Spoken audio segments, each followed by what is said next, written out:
Olá, pessoal. Eu sou a professora Ivana da Cruz e eu vou estar aqui hoje ministrando essa videoaula, que é a nossa primeira aula da disciplina de Fundamentos de Gerontologia do programa de Gerontologia em nível de mestrado na Universidade Federal de Santa Maria, certo? Então, vamos, para nós começarmos a nossa aula aqui, eu gostaria de compartilhar com vocês rapidamente o nosso, o nosso programa. Por quê? Porque é importante vocês saberem o que nós estaremos ministrando de aula. Espera aí que eu vou ver se eu consigo fazer isso de uma maneira bem rápida. Então, deixa eu voltar aqui, e aqui agora vai, tá? Então, essa minha aula, apesar dela ser uma videoaula, ela vai ser uma aula mais comentada, uma aula mais voltada para vocês, alunos, e não para qualquer aluno, certo? Então, isso é importante eu já destacar. Bom, então vamos lá. Então, agora, nessas alturas, vocês já devem estar olhando aí o nosso programa. Isso aqui é a página do nosso programa e aqui está a nossa disciplina, certo? Então, a nossa disciplina, ela vai ser composta por 4 unidades: as bases conceituais do envelhecimento populacional, as bases conceituais da gerontologia biopsicológica, e depois vem bases conceituais da saúde da pessoa idosa e bases conceituais da gerontologia social. As 2 primeiras unidades, eu é que vou ministrar a disciplina, e as outras 2, a professora Marinês Tâmbara Leite, ok? Hoje, nessa aula, especificamente, nós vamos comentar aspectos relacionados com a demografia do envelhecimento populacional. Mas nós não vamos estar assim, falando assim, envelheceu lá, no BBB, coisas que vocês já ouviram. Não. Nesta aula, especificamente, nós vamos estar abordando bases conceituais, porque agora vocês vão se tornar gerontólogos. E se vocês vão se tornar gerontólogos, em nível de mestrado, vocês têm que ter domínio de alguns conceitos demográficos relacionados com o envelhecimento populacional. E tem que entender como é que o mundo está vivendo agora as pesquisas relacionadas com essa questão do envelhecimento populacional, certo? Então, essa é a nossa primeira aula.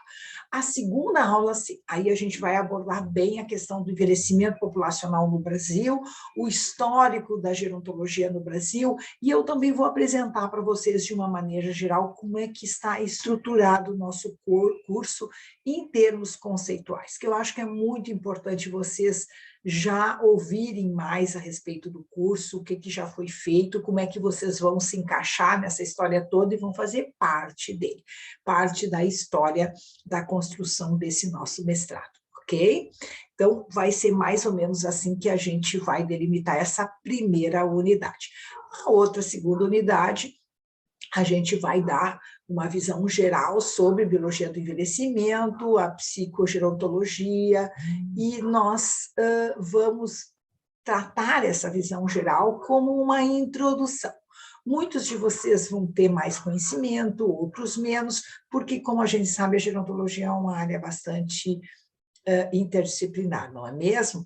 E, posteriormente, nas outras disciplinas, vocês vão aprofundar muitos dos tópicos que a gente estará falando aqui de uma maneira mais panorâmica para vocês, ok? Então, vamos lá, vamos começar essa nossa primeira aula. Então, eu vou agora compartilhar com vocês, certo? A minha apresentação, os meus slides.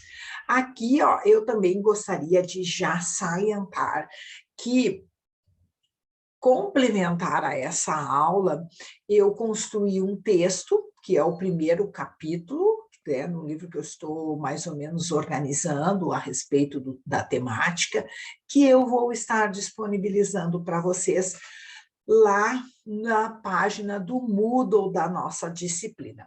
Esse texto vai servir para quê? Para que vocês possam fazer vocês possam ler e irem resolvendo questões que eu vou disponibilizar. As questões todas vão ser objetivas e, na realidade, no esquema de verdadeiro ou falso. E elas vão servir para orientar a leitura de vocês. Porque, pessoal, vocês estão entrando no mestrado, e significa, então, um nível um pouco mais elevado que a graduação. Então, aqui, teoricamente, os professores não deveriam estar dando esse tipo de aula assim, tão bem estruturada, mas sim orientando vocês e discutindo com vocês a literatura científica. Então, a base do conhecimento não é aquilo só que o professor vai apresentar para vocês, mas é a leitura, é o estudo. E não é o estudo assim, eu vou lá na internet e pego no Google. Não, é simplesmente, realmente, tirar um tempo para ler, tá? Então, para ajudar vocês a terem esse tempo para ler, nós estaremos fazendo os estudos dirigidos, que vão valer, então, como a nota da disciplina, tá?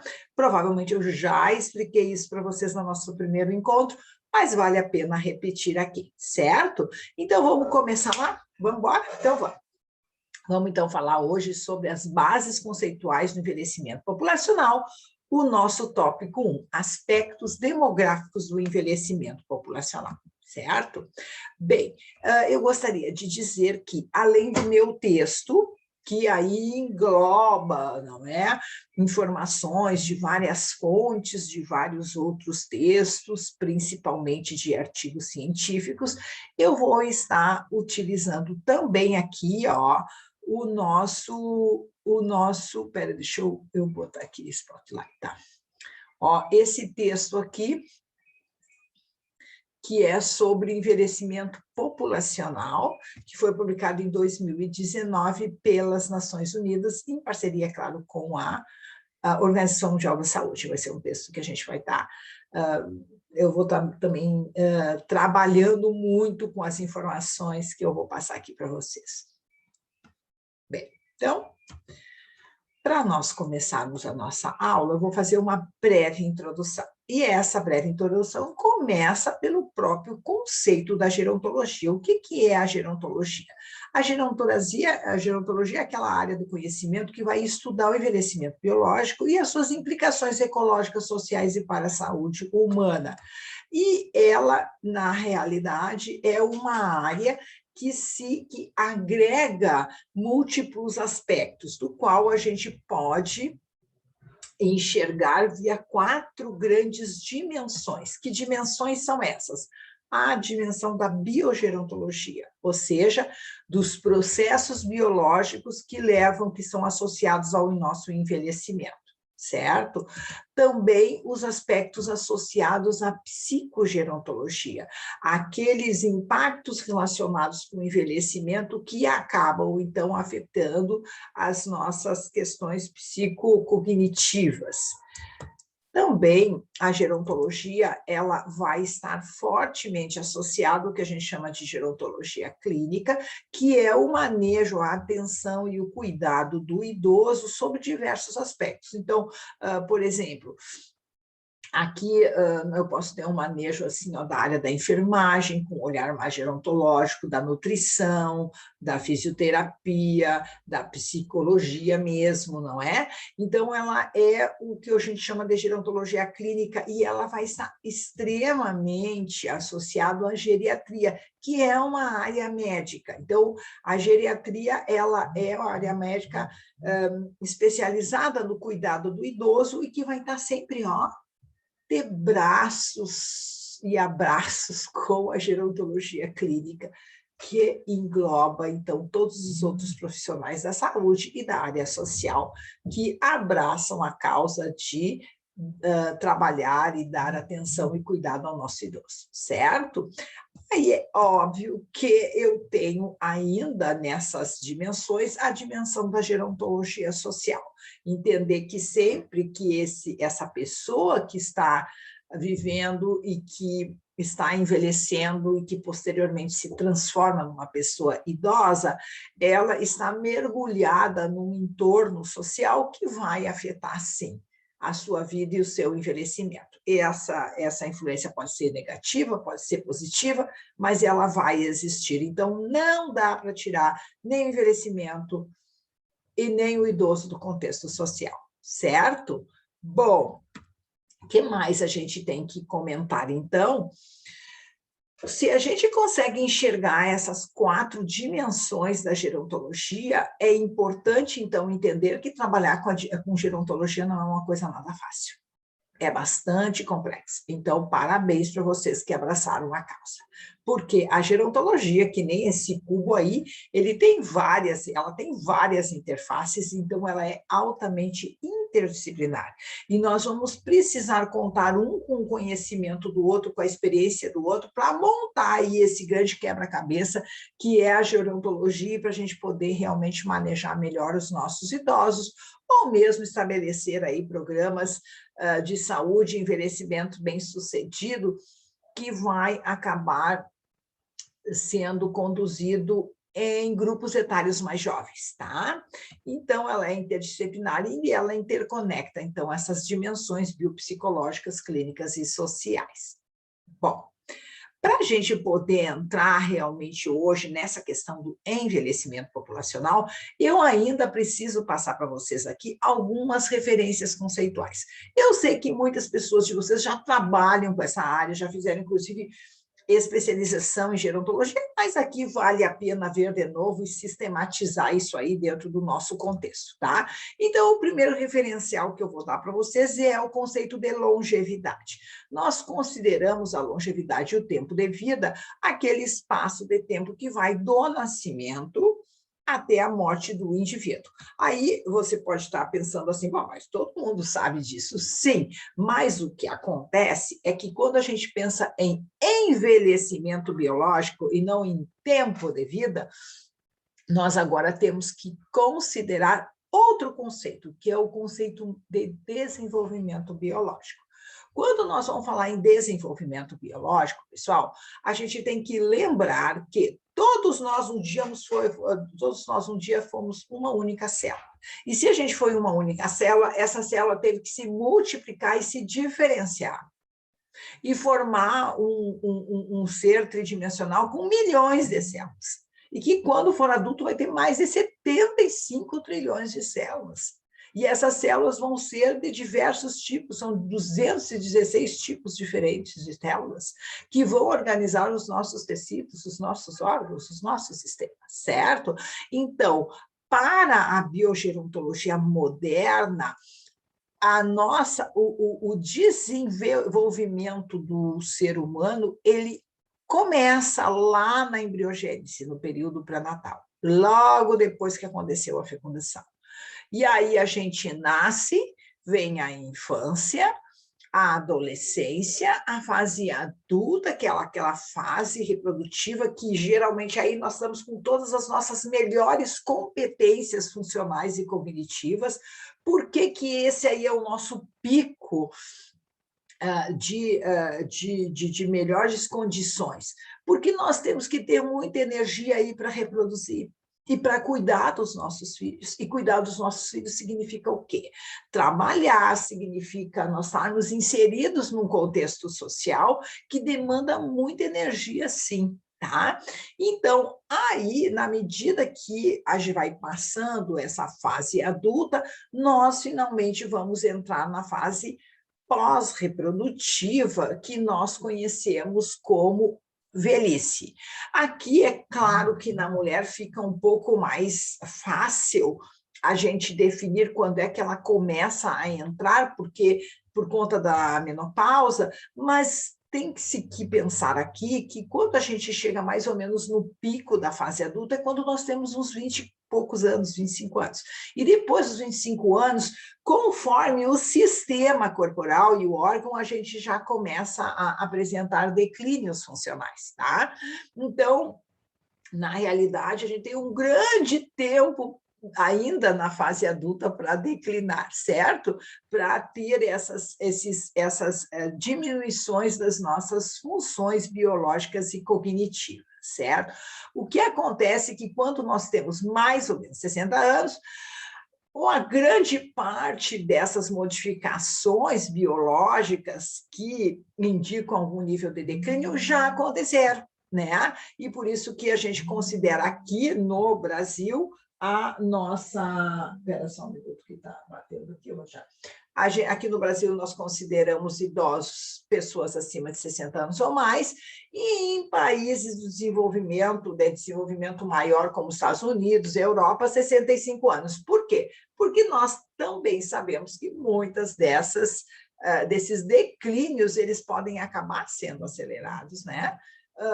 Pelas nossas condições de vida. O mais importante é entender que o nosso desenvolvimento termina com a nossa morte, tá? Então, from womb to tomb, como se diz em inglês, do útero à tumba é o nosso desenvolvimento. A última etapa dele é o envelhecimento ou velhice. Bom, vamos continuar. Então, pessoal, muitos biólogos, muitos pesquisadores de outras áreas, médicos também, enfim, têm se debruçado em pesquisas para entender melhor essa história do envelhecimento biológico. Por que que a gente envelhece? Um desses grandes pesquisadores foi o Dr. Sir Peter Medawar, que ele foi um pesquisador que nasceu no Brasil, mas a mãe era inglesa e aqui no Brasil não deixaram ele, não liberaram ele do serviço militar obrigatório, e aí ele acabou optando por ficar na Inglaterra fazendo seus estudos. Perdemos um grande soldado, o Brasil perdeu um grande soldado, mas o mundo ganhou um prêmio Nobel, né, que é o do Sir Peter Medawar. Isso aí contém ironia no que eu estou dizendo, é claro. E ele escreveu aí um dos primeiros trabalhos muito importantes, chamados assim, Um Problema Não Resolvido da Biologia. Porque ele já assim, se perguntava como é que a gente pode viver tanto tempo se, na realidade, a gente não consegue procriar quando a gente tem 100 anos de idade para passar os nossos genes, né, para frente. Isso aí sempre é um desafio a ser trabalhado e tem muita pesquisa em cima. Vocês vão acabar discutindo mais isso quando fizerem a disciplina específica aqui da biogerontologia, certo?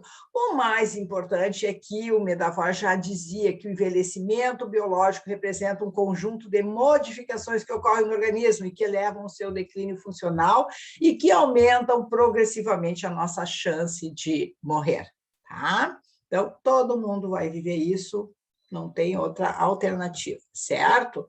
Bem, então, o que nós podemos dizer a respeito do envelhecimento biológico, né? Em primeiro lugar, não tem como a gente conceituar, tá? Mas algumas definições a gente consegue entender aqui, tá?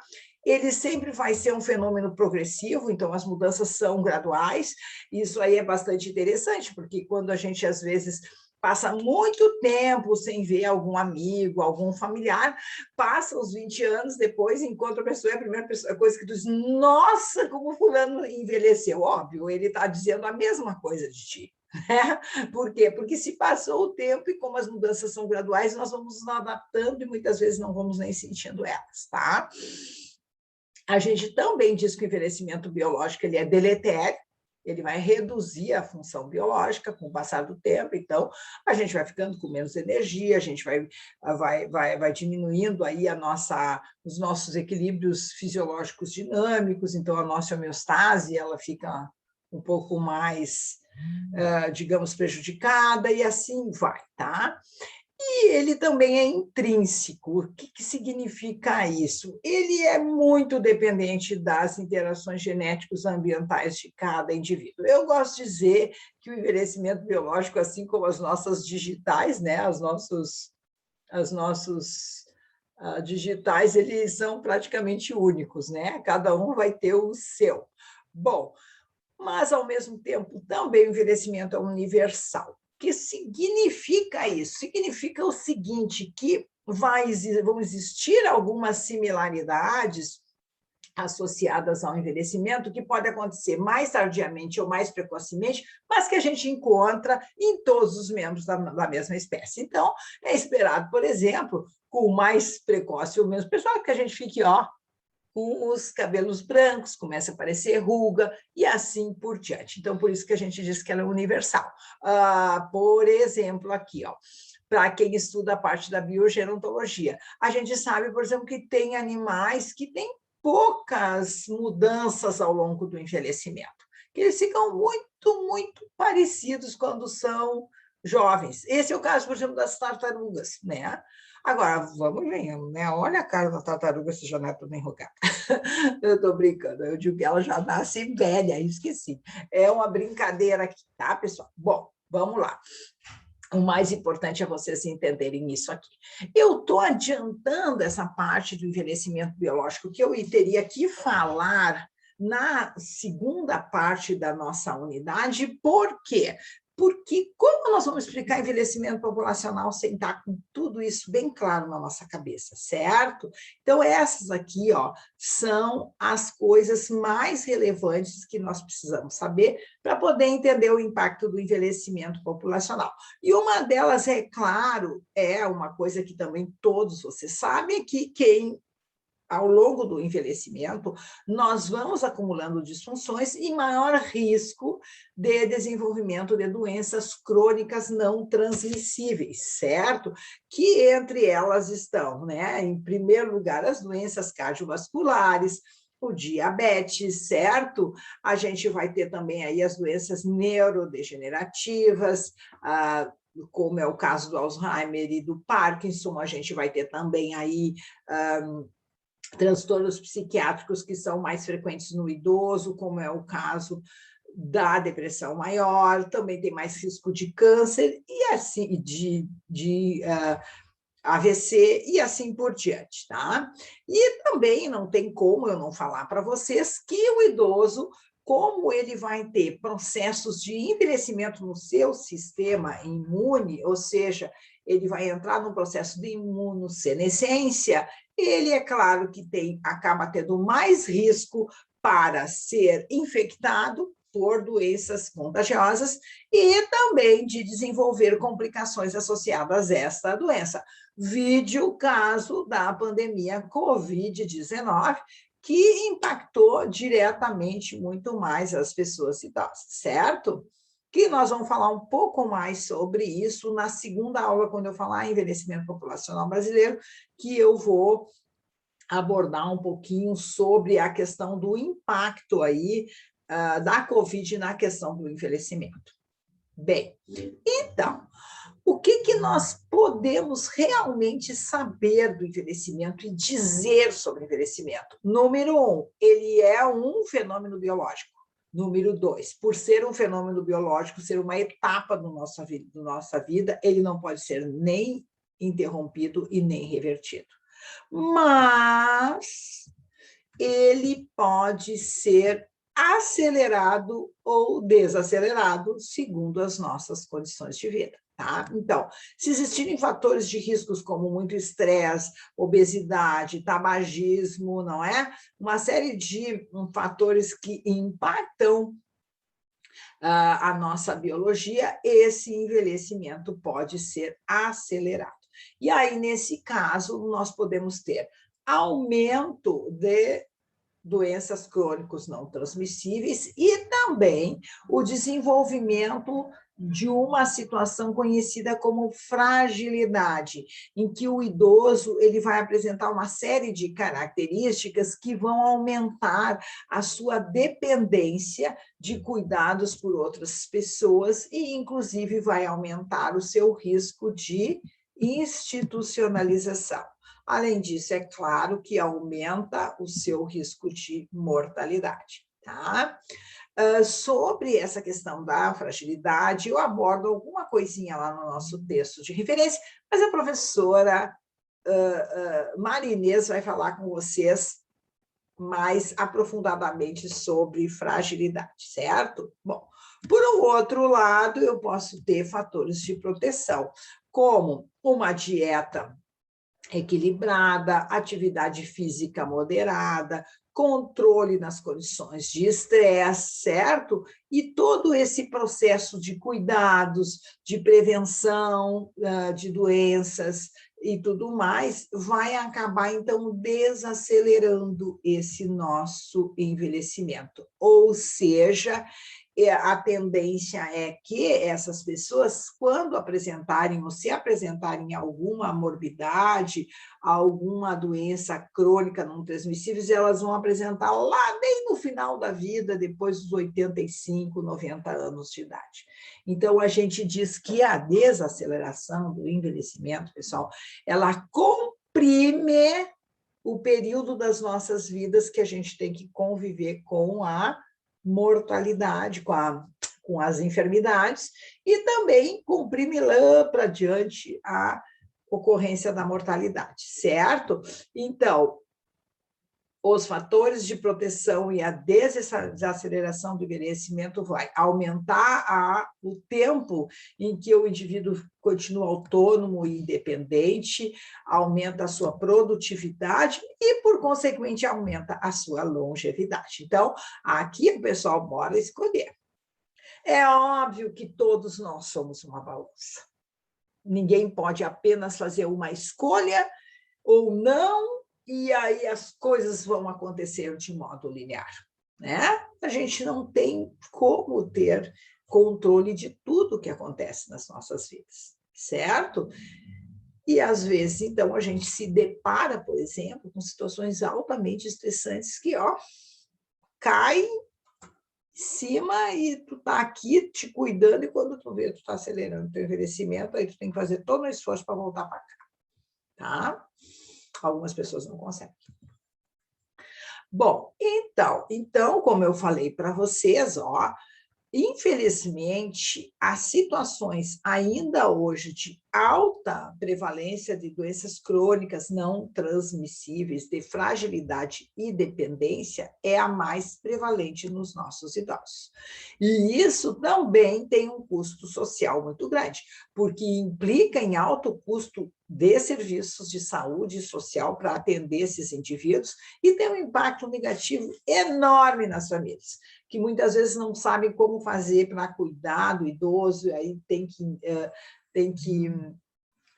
institucionalizar, é um drama que quem já viveu isso sabe, ou quem já tem essa experiência profissional de estar em contato com essas situações, sabe o quanto que é difícil. Tá? Por um outro lado, certo? Qual é a mais desejada? A mais desejada é o envelhecimento em que nós temos o quê? Uma vida ativa, tá? Que a gente consiga manejar alguma disfunção, alguma enfermidade e que a gente ainda continue, então, socialmente ativo, fazendo aquelas coisas que a gente gosta, né? E que pode ser até mesmo ficar em casa cuidando dos filhos, fazendo comida e tudo mais na televisão. Não interessa, interessa o que é que te dá prazer, que te ressignifica, né? Que te inclui, né? Que te inclui socialmente naquele grupo que tu efetivamente quer estar incluído, tá? Então, essa aí é o que nós gostaríamos, a mais desejada, e que é, então, essa tal de compressão de morbidade aqui. Olha aqui, aqui estariam os anos, até os 90 anos. O que eu quero? Eu quero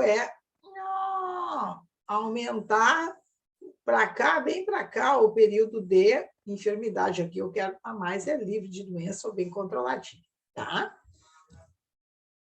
Bom, então, por conta de que hoje nós estamos vivendo todo esse momento que a gente já tem muito mais conhecimento sobre envelhecimento biológico, sobre promoção de saúde, sobre tudo isso, a organização, a Assembleia Geral das Nações Unidas, que já tinha declarado que nós vivíamos a era do envelhecimento, declarou agora que entre 2021 a 2030 nós deveremos estar vivendo a década do envelhecimento saudável. E ela pediu que a Organização Mundial da Saúde liderasse isso. Então, o que diz essa década, né? A década diz que tem que ser uma colaboração global entre governo, sociedade civil, agências internacionais, profissionais, academia, né? Nós somos aqui da academia científica, mídia e setor privado por 10 anos, voltado para que a gente desenvolva efetivamente ações que promovam uma vida mais longa e saudável. Então, por que isso é relevante eu estar aqui falando para vocês? Porque quando o pessoal pensa em gerontologia, só pensa em idoso. Não, nós temos aqui dentro do nosso programa muitos pesquisadores que têm formação, por exemplo, na área da adolescência. E por que isso é importante? Né? Porque nós não podemos pensar apenas no idoso de hoje. Um mestrado, um doutorado, quem faz pesquisa tem que pensar no idoso de hoje e no idoso de amanhã, né? Então, nós temos que entender que no momento em que nós fazemos pesquisas, produzimos conhecimento para que a gente entenda mais esse processo, é fundamental. Nós estamos realmente contribuindo para a gerontologia, certo? Bom, pessoal, então o que diz a Organização Mundial da Saúde a esse respeito? Ela diz coisas importantíssimas, que eu acho importante, tá? Ela diz assim, ó, uma vida mais longa traz consigo oportunidades. Não apenas para as pessoas mais velhas e suas famílias, mas também para a sociedade como um todo. Então, viver mais é um privilégio, e é um privilégio que tem que se traduzir em alguma coisa benéfica para a sociedade, e não uma carga, como muitas pessoas enxergam, tá? Então, diz a Organização Mundial da Saúde nesse texto, anos adicionais proporcionam a chance de buscar novas atividades, como educação superior, uma nova carreira ou uma paixão há muito tempo negligenciada, que pode ser para uma pessoa, pode ser para um hobby, pode ser pelo que for, certo? Então, os idosos também vão contribuir de muitas maneiras para as suas famílias e comunidades. No entanto, a extensão dessas oportunidades e contribuições depende fortemente de um fator, a manutenção da saúde. Então, nós temos que manter a saúde. Por muito tempo, a gente ficou ouvindo assim, ó, envelhecimento bem-sucedido, envelhecimento ativo, porque o que importa. Não, isso é importante, mas sem saúde, meus amigos, nós não vamos a lugar nenhum. Então, a manutenção da saúde, seja prevenindo doenças ou controlando efetivamente essas doenças, é fundamental para a gente poder viver mais e melhor. Tá? Bom, então, dito tudo isso, agora sim eu vou falar mais especificamente sobre essa questão associada ao envelhecimento populacional, tá? Então, vamos lá. Como todos vocês sabem, porque isso está nas mídias, está na nossa vida, e vocês acabaram, inclusive, se interessando pela temática, se inscrevendo e sendo aprovados para virem a fazer um curso de gerontologia e serem gerontólogos, o mundo está envelhecendo. O que isso significa? Que o percentual de idosos proporcional nas nossas populações está aumentando. Olhem aqui, ó. Em 1990, segundo as Nações Unidas, né, nós éramos cerca de 5 bilhões de idosos no mundo. Tá? Olhem só, em 2017 nós já éramos 1 bilhão. A gente imagina que em 2050 seremos 2 bilhões e em 2006, 3 bilhões. Bom, como nós estamos aumentando o número de pessoas acima de 60, 65 anos de idade, temos que aumentar a saúde, temos que aumentar as atividades, porque senão a espécie humana vai ter uma sobrecarga muito grande e não vai conseguir lidar e sustentar esse monte de idosos. Aqui, ó, eu faço um parêntese também para vocês para dizer que nós não podemos ser economicistas. Não adianta só tu ir lá e aumentar o tempo, que nem aconteceu isso, que eu sou contra, aumentar simplesmente lá fazer uma reforma previdenciária sem pensar num todo, só pensando na economia. Eu quero saber o que traz junto essa reforma previdenciária, o que esse recurso que aparentemente vai ser armazenado vai retornar para a população, para ela se manter saudável e ativa. Sim, porque daí tudo teria que ir para a saúde e educação, para que a gente pudesse, então, garantir que as pessoas consigam trabalhar mais, mas que estejam saudáveis, e que não seja apenas um fator econômico, né? Então, vocês vejam que isso aí é uma discussão e que nós teremos que tomar agora atitudes para garantir isso aí na população brasileira, tá? Então, vamos lá.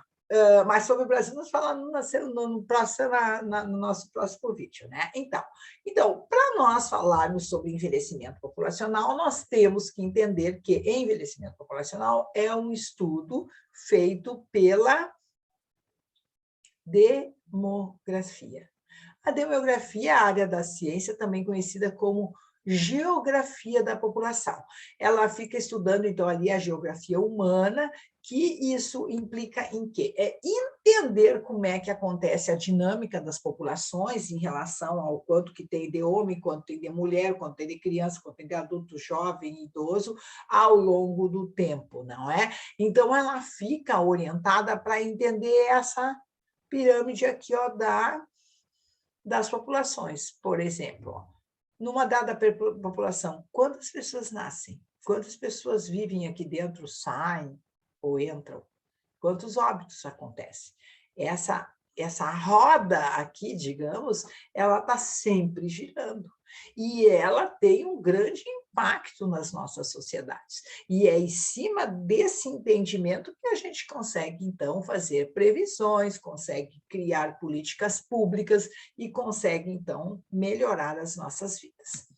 Bom, aqui no Brasil, geralmente a demografia ela tem como, digamos assim, o seu padrão ouro número 1, a realização de censos demográficos, que é a contagem real de toda a população.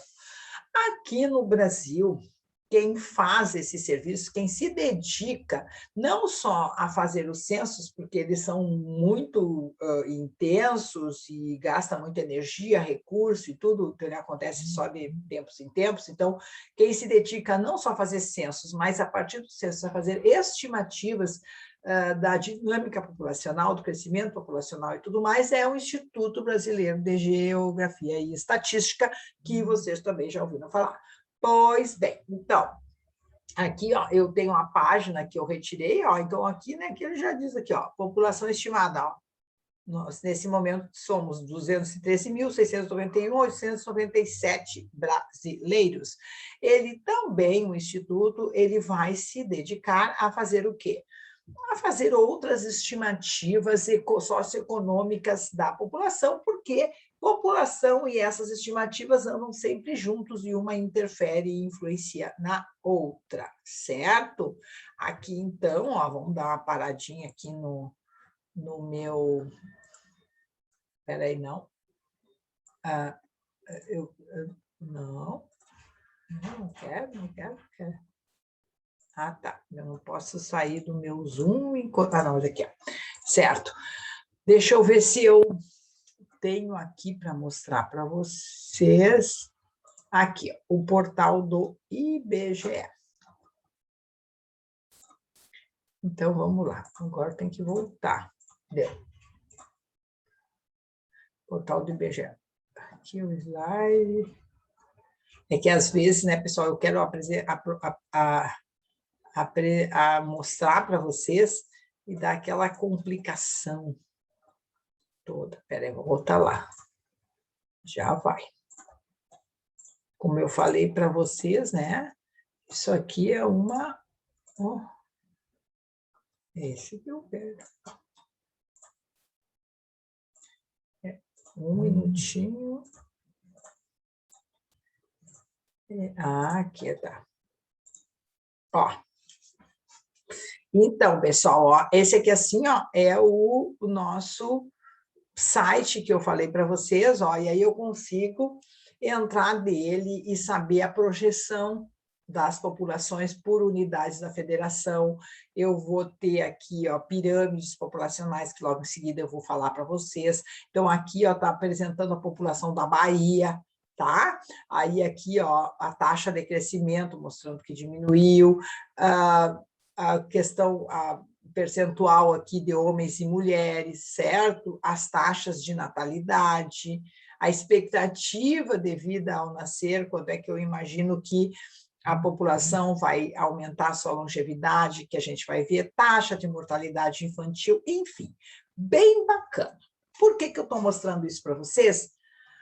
Vocês só precisam colocar lá, ó, ibge.gov.br, vocês vão entrar nesse site e vocês vão conseguir direto essas informações. Vocês não precisam ficar vendo só ali do artigo. Então, se vocês vão fazer o trabalho aqui, ó, em algum município, alguma coisa, entra lá direto no IBGE, consegue esses dados, fica muito mais chique, bem mais legal, tá? E bem mais atualizado, certo? Bom, então, volto eu para cá, vamos voltar lá para a nossa aula. Tá? Volta, volta, volta. Aqui. Perfeito, tá? Aqui já. Deixa eu ver onde é que nós estávamos. Nós estávamos aqui. Então, uma outra coisa importante é entender que esse Instituto Brasileiro de Geografia de Geografia e Estatística, ele não surgiu assim de uma hora para outra, ele tem toda uma trajetória, e essa trajetória foi muito importante, porque hoje ela vai permitir para a gente, sabe o quê, pessoal? A gente conseguir ter dados muito antigos. Então, o IBGE hoje já tem 85 anos, passou por vários momentos de compilação, até nós chegarmos ao que a gente chama de séries históricas, que a gente consegue, então, entender a dinâmica da população e do envelhecimento populacional do Brasil. Então, a partir de 2004, o IBGE tem publicado aí anuários estatísticos e tudo mais, tá? Que serve de modelo, tá? Agora, então, vem uma pergunta importante aí. Por que é importante a gente estudar a dinâmica das populações? Porque a estrutura da população é considerado um indicador de desenvolvimento, certo? Ela é o indicador de desenvolvimento de um país, de um estado e de um município. E isso é verdade, por quê? Porque foi o seguinte, pessoal, antigamente, até uns 30 anos atrás, quando a gente falava em desenvolvimento, o pessoal falava em desenvolvimento e pensava em recurso. Então, eles só consideravam a renda, não é, bruta do país, do tal do PIB. Quanto mais PIB, mais desenvolvimento tem. Mas isso não é uma verdade, né? Um país, um local pode ter o PIB alto, mas a população não ter a oportunidade de, digamos, usufruir realmente esse PIB e ter uma vida melhor e mais confortável. Então, ocorreu o desenvolvimento de indicadores, que a gente chama de índice de desenvolvimento humano. Esse índice de desenvolvimento humano ele é utilizado pelo Programa de Desenvolvimento das Nações Unidas, que a gente conhece como PNUD, e pelo próprio IBGE, tá? E essas análises todas, baseadas no desenvolvimento humano, elas dão origem agora a um atlas de desenvolvimento humano que cada país, que alguns países têm. Nós também temos, já vou mostrar para vocês depois o atlas, tá? Que é outra coisa legal aí de consultar se vocês estiverem trabalhando com alguma coisa social, com alguma coisa que fale sobre desenvolvimento, tá? Então, no Atlas de Desenvolvimento Humano, né, a gente faz o quê? Um retrato do desenvolvimento humano sustentável e mostra as desigualdades também das informações. Por que isso vai acontecer? Isso vai acontecer porque foi desenvolvido um índice que a gente chama Índice de Desenvolvimento Humano, ou IDH, que alguns de vocês já devem ter ouvido falar. O Índice de Desenvolvimento, o IDH, ele é baseado em 3 critérios de análise: saúde, economia e educação. Na educação, ele considera a quantidade de anos que os indivíduos de um dado local estudaram, né, dos anos médios. Na renda, o PIB per capita, ou seja, quanto que seria, né, do produto interno bruto dividido por cada pessoa. E na saúde, o que eles consideram? A longevidade média da população, que é a expectativa de vida, que tem a ver com o envelhecimento proporcional. Entendeu? Por isso que eu estou trazendo aqui para dentro a questão do IDH, tá? Então, ó, em cima do Atlas do Desenvolvimento, eu peguei os dados dos estados de 2017 para ver como é que estava a distribuição do IDH. Como a gente pode ver, ó, o Distrito Federal é o que tem o IDH mais alto, porque o IDH vai ser um índice que vai de 0 a 1. Quanto mais próximo de 1, melhor, mais desenvolvido está. E aqui está o Rio Grande do Sul, ó, também, ó, bem próximo, São Paulo, Santa Catarina, região do Paraná. Aqui está o Amazonas, estou falando do Amazonas porque eu sei que temos alunos do Amazonas aqui. E atualmente, em 2017, o estado que tinha o PIB, o IDH menor era Alagoas, tá?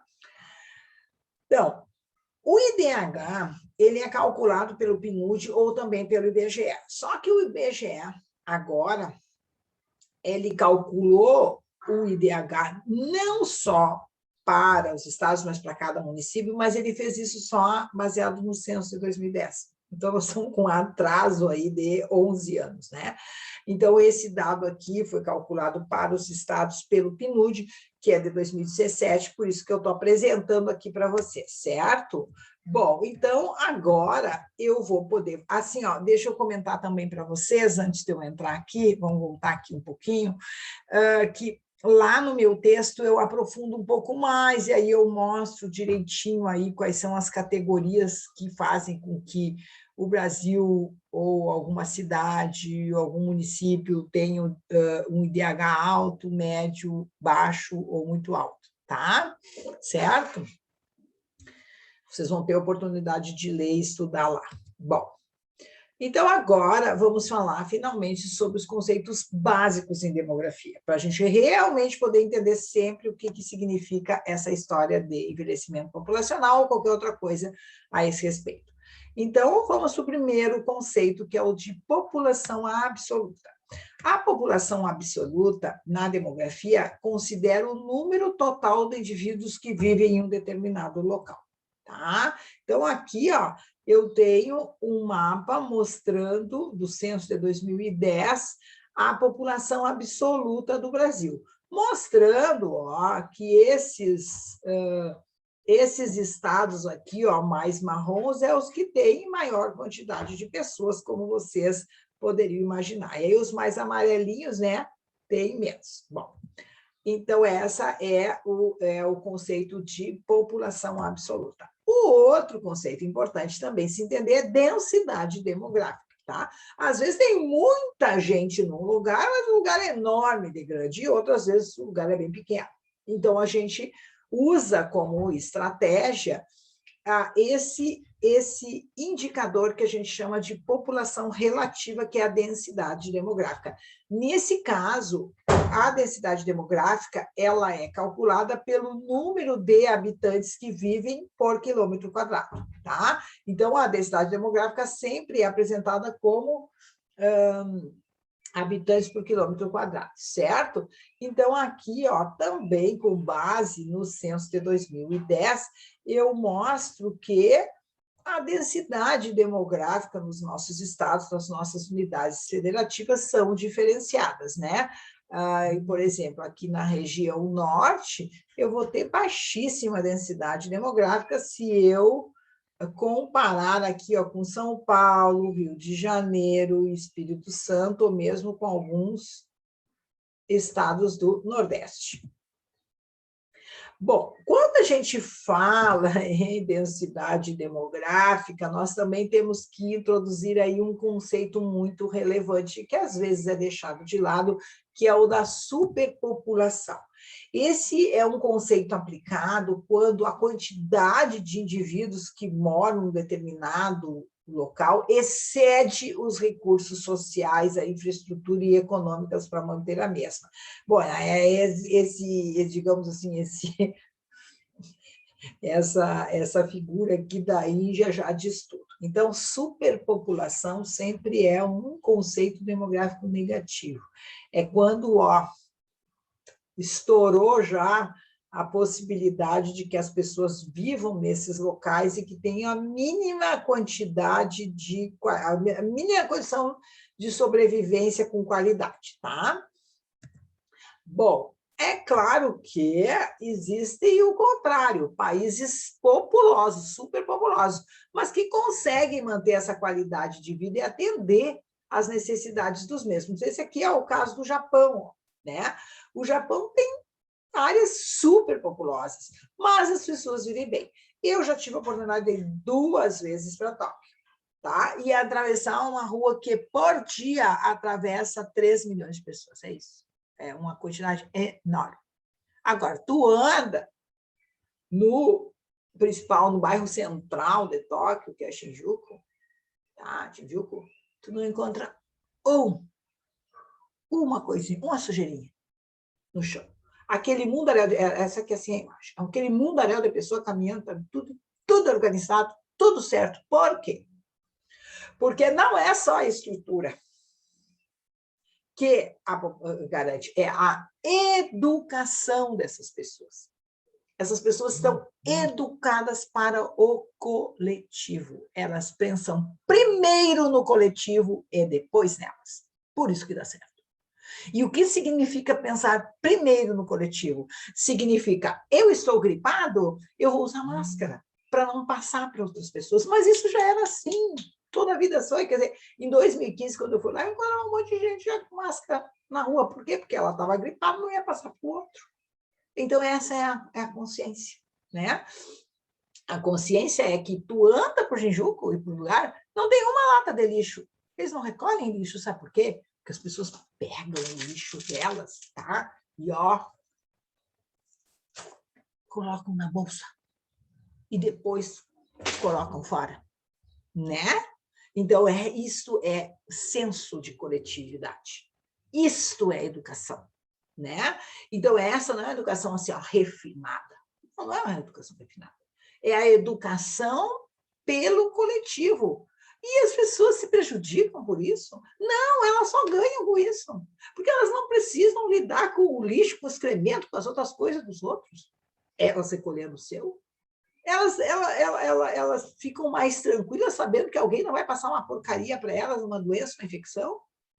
E é tão verdade que vejamos agora aqui, pessoal, na Covid. Será que tem tanta gente assim? Será que não está altíssimo lá nesses países? Não. Por quê? Porque o governo teve que obrigar as pessoas ou não? Não, é porque isso estava já incorporado na educação. Então, muitos países, não estou dizendo que não tem problemas, não estou dizendo que não tem, porque qualquer sociedade, qualquer população vai ter, mas eu estou falando que, no geral, países populosos em desenvolvimento conseguem atender às suas necessidades porque a maior parte da população está comprometida em manter essas necessidades de modo ativo. Vou dar mais um outro exemplo aqui, do Japão. Quando a gente vai pegar... Eu tenho que comentar isso com vocês aqui, porque me parece que isso até eu vou tirar e ficar com a imagem maior, que daí fica melhor aqui para a gente, tá? Espera aí. Olhem só.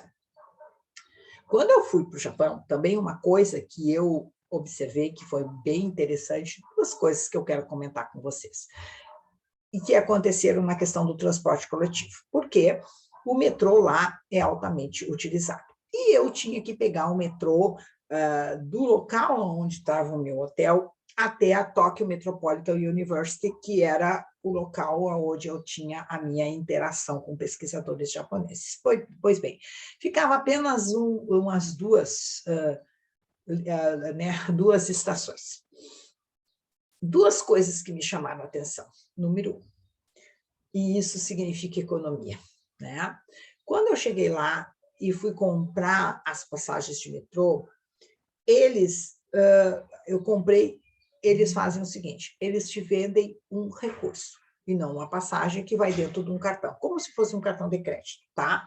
E aí, olhem só, vou pegar até o cartão para mostrar para vocês isso aqui. Esse cartão, que eu fui lá e coloquei, por exemplo, R$100, serve para eu entrar dentro da área do metrô. Mas dentro da área do metrô, se eu quiser tomar uma Coca-Cola, se eu quiser comer qualquer coisa, eu também consigo comprar com esse dinheiro, tá? Que está aqui. Então, isso é importante dizer.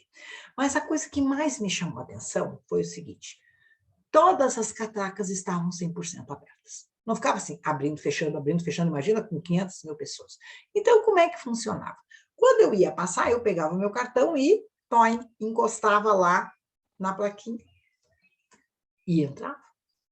Caso não tivesse recurso, caso tivesse acontecido alguma coisa com o meu cartão, na hora que eu botasse, aí sim que a catraca fechava. E aí vinha o guarda para saber o que era, o que não era. Aí, se a questão era botar mais dinheiro, botava mais dinheiro, certo? Ou liberar. Então, isso é economia de recursos. Eu não preciso ficar policiando o tempo todo as pessoas, né? As pessoas não vão tentar. Isso é importante também. Isso é uma questão que nós um dia vamos evoluir. Isso foi um. A segunda que aconteceu, tenho que parar e contar isso para vocês, foi o seguinte. Um belo dia, eram umas 9 horas da noite, e eu estava voltando para o hotel. E eu entrei na estação, e quando eu desci na minha estação, tinha milhões de pessoas, todo mundo meio que em fila, meio que separado ali e tal. Eu não entendi nada, eu entrei naquilo ali, não estou entendendo nada. Aí, falando em japonês, eu não falo japonês, e não consegui entender o que estava acontecendo, mas estava todo mundo parado ali. Eu digo, uma hora eu vou sair, né? Eu vou ficar aqui esperando e tal. Eu tentei falar com uma ou duas pessoas, mas infelizmente essas pessoas não falavam inglês. E as coisas foram indo. E dali uns 15 minutos, 20 minutos, eu cheguei num local em que eu vi 2 guardinhas subindo em cima de um banco com uns megafones falando e tal. Eu vou perguntar para eles, porque todos os guardas lá falam inglês, mesmo que seja com muito sotaque, mas falam. Aí eu cheguei, olha, eu estou aqui, o que está acontecendo? Não sei. E ela, não, minha senhora, é que nós estamos fazendo treinamento. Nós estamos fazendo treinamento, porque pode acontecer algum problema e tal e tudo, ou pode ser algum terrorismo, alguma coisa. Então, as pessoas estão treinadas, né? Então, elas são treinadas para que, quando aconteça isso, elas obedeçam as palavras de ordem, vai para cá, vai para lá e tal e tudo. Aí ele falou, mas a senhora, assim como as pessoas mais velhas ou doentes, elas podem sair aqui por nossa fila. A senhora é turista também. Eu fiquei pasma. Eu fiquei pasma. Eu saí de lá e eu dava risada sozinha, pensando o seguinte. Eu imaginava a seguinte situação. Quinta-feira, 10 horas da noite. Metrô de São Paulo. Chega 2 guardinhas assim, atenção, pessoal, vamos fazer treinamento. Fica todo mundo parado aí que nós vamos subir agora em cima e a gente vai dizendo para vocês. Eles iam ser consumidos. Não iam ser nem atropelados, nem lixados, iam ser consumidos pela população. Porque aqui a gente tem muito essa coisa de não admitir a possibilidade que alguém, parece que, assim, tipo, está passando por cima dos nossos direitos, né? Mas, na realidade, eles estão fazendo isso por quê? Para justamente poder atender a população na hora que acontece algum transtorno, alguma catástrofe. Eu estou dando esses exemplos para vocês, porque são exemplos positivos que nós podemos vir um dia ter no Brasil. E não eu querendo dizer que aqui é ruim, aqui eu quero mostrar para vocês que nós precisamos ainda fazer o quê? Nos educar, né? Então, a gente um dia, quem sabe, chega lá, certo? Então, bora voltar agora para o nosso trabalho. Bora voltar para a nossa aula. Bom, tudo isso aqui rendeu um monte de coisa aqui nos países populosos, né? Bom, voltando para os conceitos básicos da demografia, vamos falar então sobre taxa de natalidade. A taxa de natalidade é o número de nascidos vivos em um determinado período, geralmente por ano, excluindo aquele número de crianças que nasceram mortas ou que morreram logo após o nascimento, certo? E ela então representa a relação entre nascimentos em um ano e o número total da população, tá? Então, como vocês podem observar aqui, ó, pessoal, olhem aqui, deixa eu mostrar aqui para vocês. Aqui, ó. A nossa taxa de mortalidade a partir de 1940 ó, vem diminuindo, tá? O outro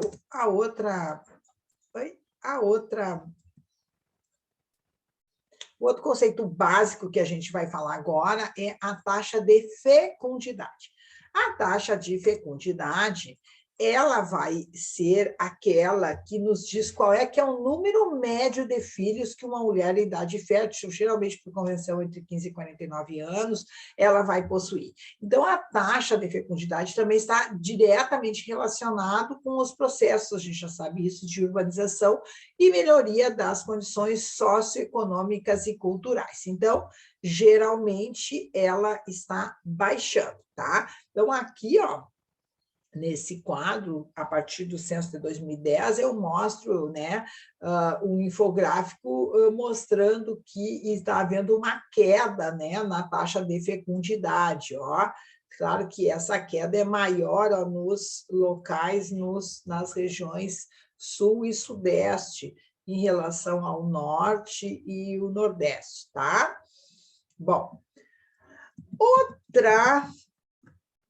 outro conceito importante é a taxa de mortalidade. A taxa de mortalidade é um coeficiente muito importante que ela calcula qual é que é o número de óbitos a cada 1.000 habitantes pelo número total de habitantes. Então, geralmente, a taxa de mortalidade ela é expressa a cada 1.000 pessoas. Tá?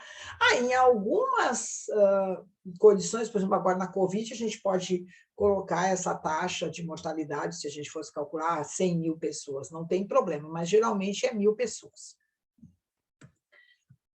E aí, dentro da taxa de mortalidade, eu tenho que salientar a mortalidade infantil. Tá? A mortalidade infantil é um número de óbitos em pessoas que têm menos que 1 ano de idade, também é por 1.000 nascidos vivos, em um determinado espaço geográfico de tempo, que geralmente é anos, tá? Então, a taxa de mortalidade, ela vai compreender aí, ó, as crianças que vão de 0 anos até 28 dias ou um pouco mais do período pré-natal, tá? Pode ser até quase 1 ano de idade. Nós dizemos que o município, estado ou país tem uma taxa de mortalidade alta quando acontece mais de 50 óbitos a cada 1.000 nascidos vivos. Média de 20 a 49, baixa menor que 20 óbitos, tá? Bom, o outro conceito, além da taxa de mortalidade infantil, que eu repeti aqui, é o de envelhecimento populacional, propriamente dito. Nessas alturas do campeonato, vocês podem estar se perguntando assim, tá, mas por que a professora Ivana está falando de taxa de mortalidade, taxa de fecundidade, se a nossa aula é sobre envelhecimento populacional? Bem, pessoal, pelo seguinte, mas o que é que torna mesmo uma população envelhecida? No senso comum, as pessoas pensam assim, é porque tem mais idoso, daí o idoso tem mais acesso à saúde, mais isso, e por isso que daí ficou velho. Não funciona bem assim. A demografia não funciona bem assim. Então, vamos ver como é que funciona, afinal das contas, tá? Então, funciona assim, ó, pessoal. A nossa população é composta por indivíduos de diversos grupos etários, tá?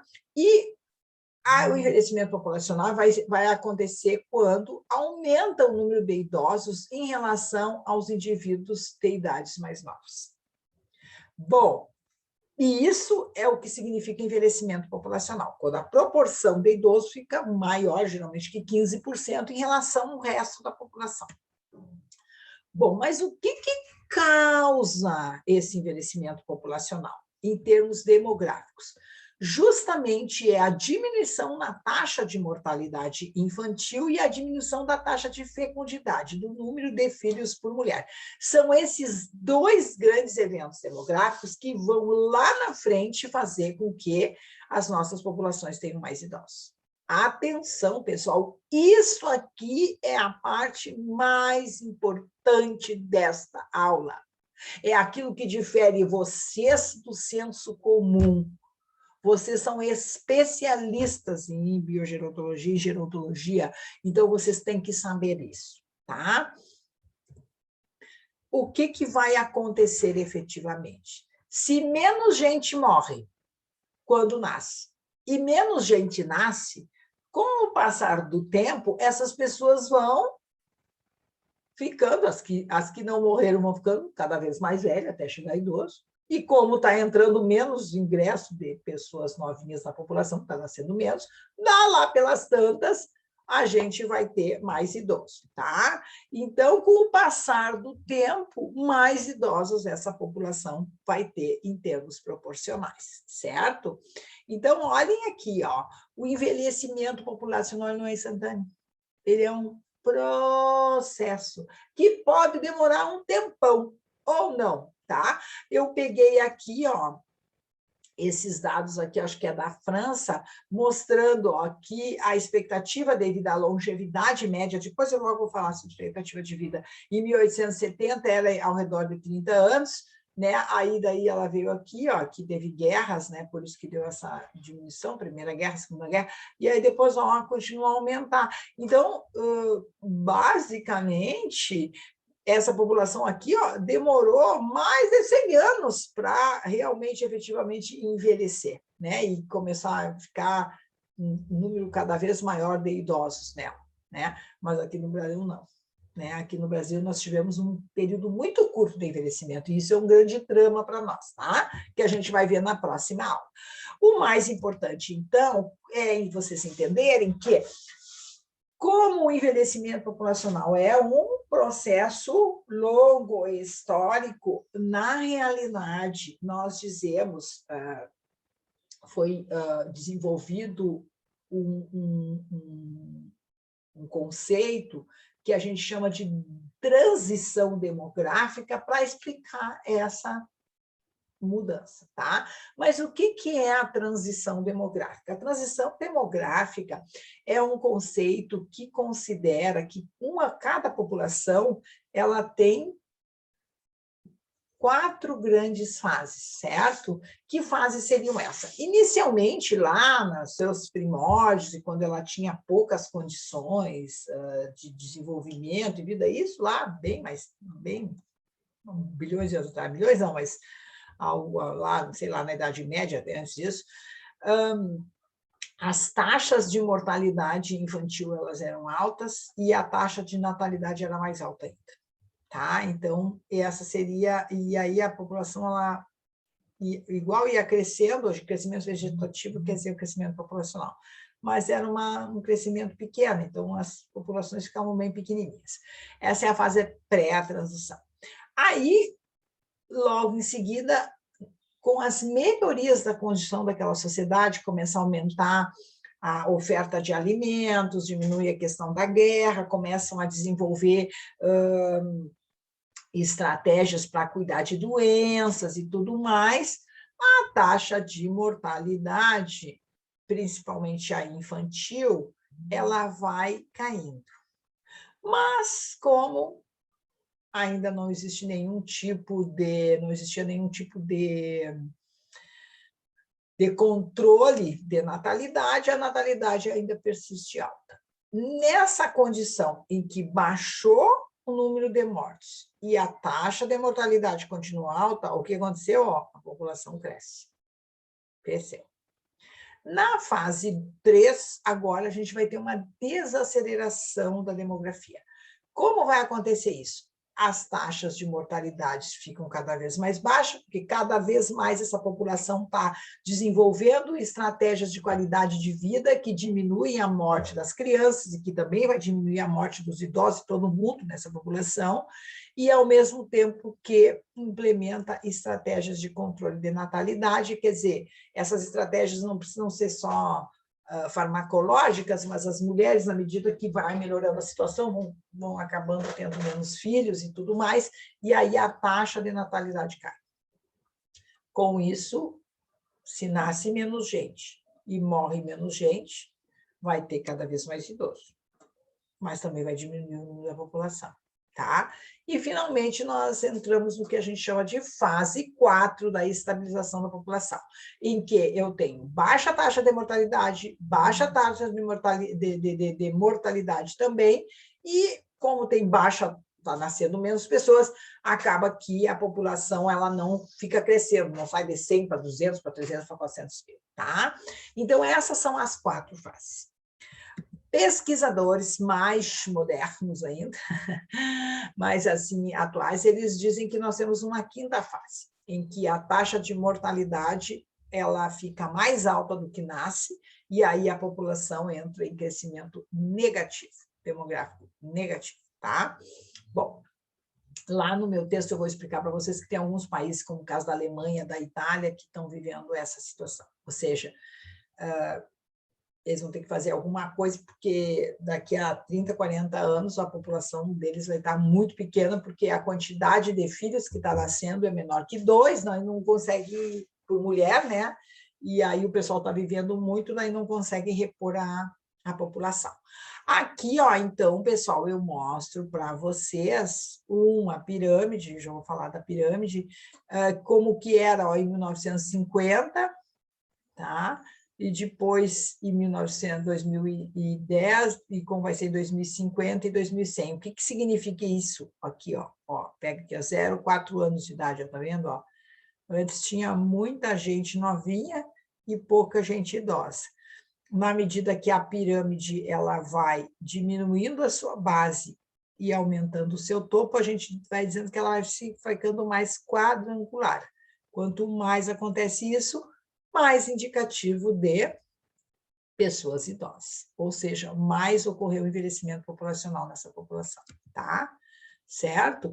Então, por que a gente usa essa estratégia das pirâmides? A gente usa essa estratégia para poder comparar como é que acontece, o que está acontecendo com o crescimento populacional e o envelhecimento populacional das populações, tá? Essa pirâmide, para fazer, ela é bem simples, ela geralmente usa o lado aqui, ó, esquerdo, para colocar o número total de homens, ó, de 0 a 4 anos, 5 e 9, 10 a 14, até chegar aqui com 100 anos, e do lado direito as mulheres. Tá? Então, ela é super informativa, tá? E eu consigo, então, enxergar o que está acontecendo com a transição demográfica, o que está acontecendo com essa população. Na próxima aula, nós vamos estar usando muito esses conceitos, é claro, para estar estudando o envelhecimento populacional do Brasil e fazendo algumas comparações com outros países, tá? Então, como vocês podem mostrar, como eu posso mostrar para vocês, no envelhecimento populacional, existe uma retangularização cada vez maior da pirâmide. Vocês devem ter ouvido já falar sobre isso, tá? Bom, então, a gente pode comentar, então, que conforme aquelas fases da transição demográfica, eu tenho uma pirâmide muito jovem, adulta, que vai aumentando ao número de adultas, envelhecida e rejuvenescida, até se for o caso, quando tu agora faz um esforço aí para nascer mais gente, tá? Bom, então, agora que nós falamos sobre essa parte das pirâmides e tal, vamos passar para a última etapa aqui da nossa aula, que é falar sobre o conceito de expectativa de vida. Tá? A expectativa de vida, ela é uma estimativa do número de anos que se espera que um indivíduo possa viver. Tá? Então, ela vai ser calculada em cima do número de pessoas que nascem numa determinada faixa etária, né? O número de pessoas que morrem nessa faixa etária em relação ao total da população. Quanto menos gente começa a morrer lá com 60 anos de idade, por exemplo, né? Mais aumenta, então, o cálculo dessa expectativa.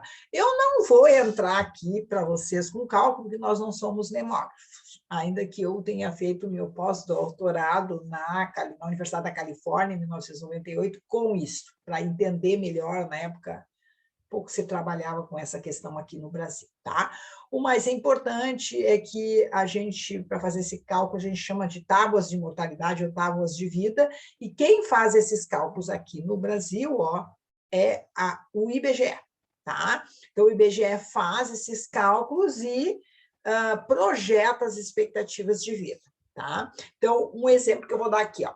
Aqui, ó, nessa tabela do IBGE, tem a expectativa de vida que eles comparam de 1940 e 2018. Ó. Então, a expectativa de vida ao nascer, que é a considerada longevidade média, ó, em 1940 era de 45 anos. Então, se esperava que quem nascesse em 1940, 50% da população estaria viva com 45 anos de idade e o resto estaria morto. É isso que significa a expectativa de vida e a longevidade média. E em 2028, essa expectativa já tinha subido para 76 anos. Então, é a expectativa de vida ao nascer, tá? Então, olhem só isso aqui. Eu esperaria, então, que quem nasceu em 2018, né, nós, tá? Tem uma chance de 50% estar vivo quando tiver 76 anos de idade. É um tempão. Imagina sobrar mais 50% de pessoas, né, com 76 anos de idade, tá? Quando vocês quiserem, dentro dessa tábua de expectativa de vida, saber qual é que é a sua expectativa de vida hoje, a tábua permite, ó, porque não, a expectativa de vida ao nascer, que é a longevidade média, é ao nascer, mas também aqui, ó, vejamos, ó, eu tenho 60 anos de idade, certo? Agora, em 2018 eu tinha 58 anos, mas vamos fingir que eu tivesse 60 anos. Então, qual era a minha expectativa ao nascer se eu tivesse 60 anos de idade? Ó, ao nascer, não, com 60 anos de idade. Se eu tivesse nascido em 1940, eu esperaria viver mais 13 anos, 50, ou seja, até 73 anos de idade. E aí, na metade já está morta. Agora, em 2018, a minha expectativa já teria aumentado para 22, dobrado, tá? Então, como vocês podem ver, esses cálculos de expectativa de vida são relevantes e eles são utilizados para a gente poder fazer política pública, para a gente poder manejar saúde, para a gente poder entender esse processo de envelhecimento e como agir, tá? Então, vamos lá. Opa, acho que eu passei um de mais. Não, um de menos. Tá? Então, vamos falar agora, por fim, tá, sobre expectativa de vida máxima. Porque todo mundo fala, a longevidade média da população está aumentando, a expectativa de vida está sobrando mais idosos, então cada vez a gente está vivendo mais e tal. Óbvio, pessoal, que tudo isso está acontecendo porque a gente tem mais saúde, tem mais nutrição, tem mais alimentação, tem mais tecnologia. Isso ninguém está tirando que isso aí não é o estímulo para que tudo isso aconteça. Só que em termos demográficos, volto a falar, tem que baixar a natalidade, tem que baixar a mortalidade, principalmente infantil, para a gente ter o envelhecimento populacional, certo? Bom, voltemos aqui. Será que o ser humano já chegou no seu tempo de vida máximo? Esta é a questão mais debatida na atualidade pelos biogerontólogos, tá? Então, um monte de gente estudando, fazendo cálculo, fazendo análise, berrando, gritando, esperneando, sapateando. Tá? Vamos lá, então, vamos ver isso aqui. Então, a longevidade máxima documentada e cientificamente aceita é só de uma única pessoa até hoje aqui no mundo, tá? Que é a francesa chamada Jeanne Calment. Tá? Essa francesa, ela nasceu em 1875 e morreu em 1997 na França, e tem 122 anos de idade e 144 dias de vida. Tá? A Jeanne, quando ela foram estudando, se pensava antes, muitos pesquisadores da área do envelhecimento, que nem o Dr. Fries, que o máximo da longevidade de vida humana seria 115 anos, mas daí ela viveu até 122. E aí isso abriu esse debate, será que a gente vai, com as tecnologias modernas, conseguir viver mais ou não? Como é que está isso aí, tá?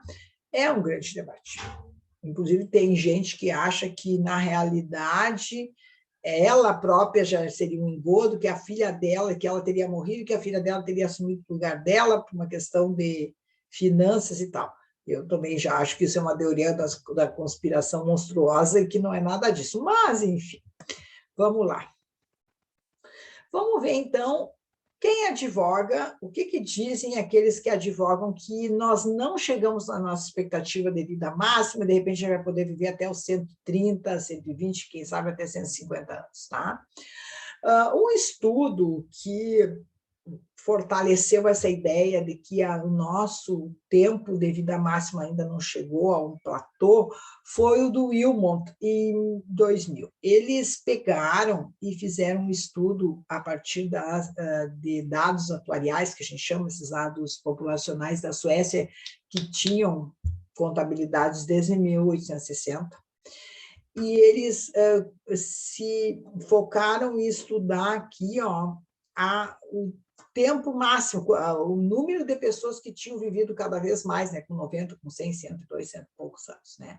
E aí eles chegaram à conclusão que o tempo de vida máximo estava crescendo, e, portanto, né, poderia crescer mais ainda, e esse crescimento estava associado às melhorias das condições socioeconômicas, culturais e de saúde.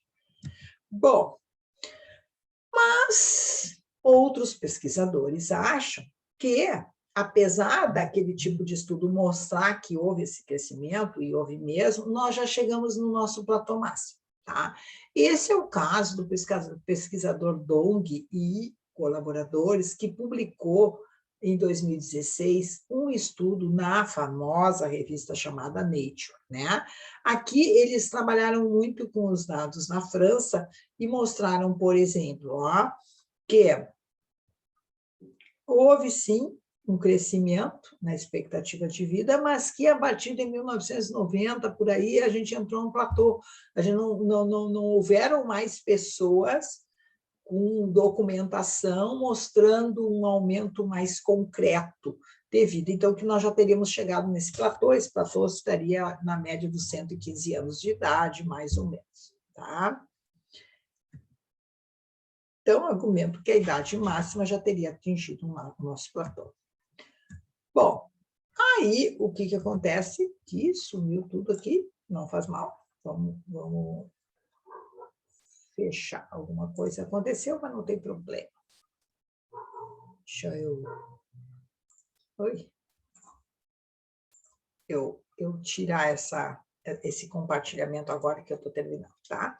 Enfim, aí tem outros pesquisadores que dizem que não, que ainda a gente pode ter uma expectativa maior, e aí a briga continua. Essa é uma novela que vai ser difícil, talvez a gente vê o último capítulo, já que nós estamos vivendo ela, e enfim. Mas o fato é que tem outros pesquisadores, como o Ropel e seus colaboradores, que dizem o seguinte, que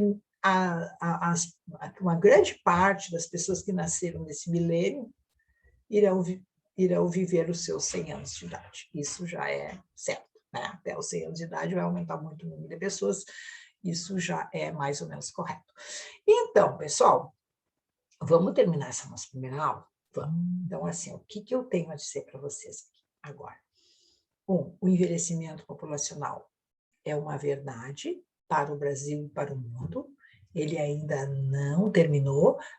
Na próxima aula, a gente vai ver as especificidades do envelhecimento populacional no Brasil, vai também falar um pouco da história da gerontologia do Brasil, e eu vou apresentar para vocês a estrutura geral do nosso programa. Tá? O mais importante aqui também é vocês entenderem que essa dinâmica de aumento do envelhecimento populacional, ela pode ser influenciada negativamente. Se nós tivermos alguma guerra, se nós tivermos alguma situação, por exemplo, como a pandemia Covid-19. Será que a pandemia vai diminuir agora a expectativa de vida média dos países? Do Brasil? O que será que a gente já tem a respeito disso? Próxima aula nós vamos estar falando sobre isso, tá bom? Tá? Então, aqui, termino dizendo, escutar ver esse vídeo, fazer o estudo dirigido do capítulo que eu já deixei para vocês lá no Moodle, certo? Até a próxima. Beijo, estou com vocês.